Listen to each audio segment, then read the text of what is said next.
Today we're going to focus on some wellness initiatives that a lot of people are familiar with, but unfortunately have a cycle of doing the wrong things with just misinterpretation from individual levels. I want to go over and talk about some things nutritionally that are going to not only put you on a pivot point to kind of elaborate your current knowledge, but hopefully kind of focus on why things may not have worked for you in the past.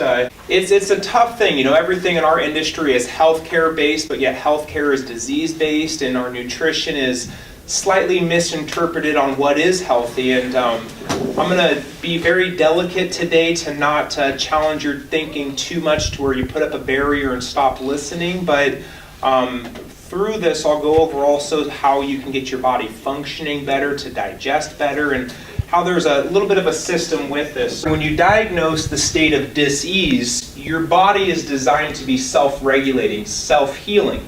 And we look at that, we all know a cut on your arm, it's going to heal over time. Your body knows all this information inside. When you look at maintaining disease, that's a unique thing in itself. If someone's maintaining high blood pressure by taking a drug, does that make that person healthier? And if we have two people with high blood pressure, one's chemically lowering the blood pressure while one's just ignoring it, is one healthier than the other? You know, medicine is there to save your life. It's not there to make you healthy.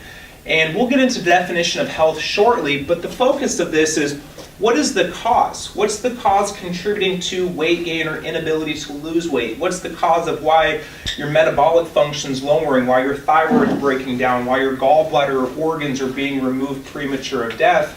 We're going to get into some of those factors today and in future workshops. You know, cholesterol facts is a hot topic, especially with food and when I talk about fats. So cholesterol is a naturally occurring substance. It's actually developed mostly in your liver. And cholesterol is sent there to aid in healing. It aids in also hormone function, the synthesis of certain vitamins and nutrients in your body.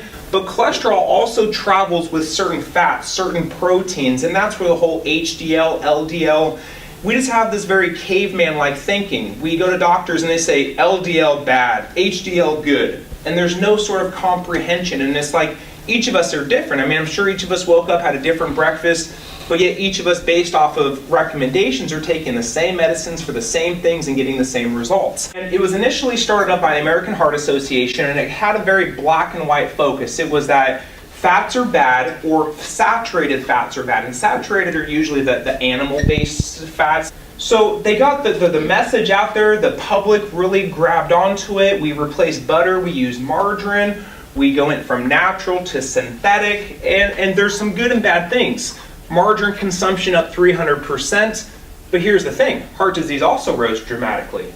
And that's something to kind of look at. If these recommendations are set in place and they work well, our heart disease rates would be the lowest out of anybody. Obesity also doubled between 1970 and 2007. Now, a lot of us like to identify our concerns with genetic factors. We got to point the finger at someone because it's definitely not what we're doing.